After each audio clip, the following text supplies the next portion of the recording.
Ndugu yangu, karibu kwenye channel ya Kija Master. Leo tunajifunza kuhusu swala la imani.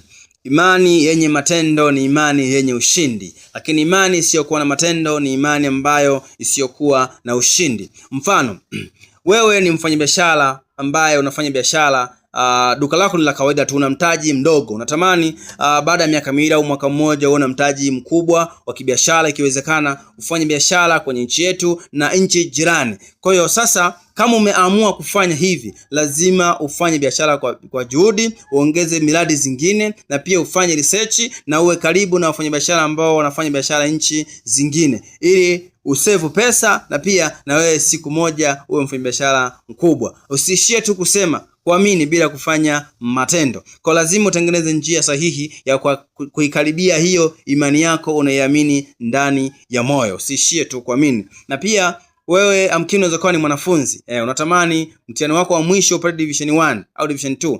Usiishie kusema, naamini nitafaulu mtihani wangu kwa wastani mzuri sana, naamini nitafaulu mtihani wangu kwa division 1. Usiishie kufanya hivyo. Fanya maandalizi, solve mtihani mbalimbali, hudhuria shule, solve past paper, jisomee, weka timetable yako vizuri, naamini imani yako itapata ushindi. Kwa hiyo itakuwa ni imani yenye matendo.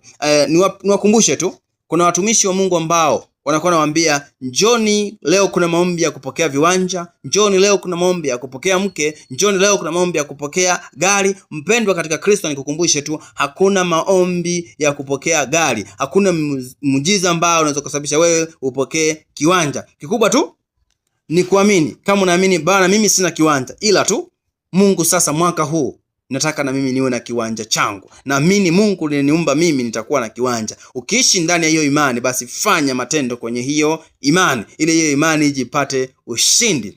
Mfano, anza kujiajiri. Kama una mtaji, fungua biashara yako. Kama huna mtaji, basi anza kujiajiri, tafuta kazi mbalimbali na mimi utazipata. Utakuwa unatunza mtaji kidogo kidogo, na ulipo unatunza mshahara wako, baadaye unakuja kutengeneza mtaji, unafungua biashara yako. Baada ya mwaka mmoja, basi imani yako inaweza kukamilika ikawa na ushindi. Imani yenye matendo ni imani yenye ushindi. Kwa hiyo imani ambayo haina matendo ni imani ambayo haina ushindi. Nikukumbushe tu, katika maandiko matakatifu ukisoma Yakobo ile sura ya pili, Yakobo sura ya pili mstari wa 14, neno la Mungu linaeleza waziwazi, linasema, ndugu zangu, yafaa nini mtu akisema ya kwamba anayo imani lakini hana matendo? Je, ile imani yaweza kumwokoa? Yes, hata Mungu anatukumbusha, kumbe imani bila matendo haiwezi kukuokoa. Kwa hiyo ukiamini mimi nitakuja kuwa tajiri na ufanyi kazi,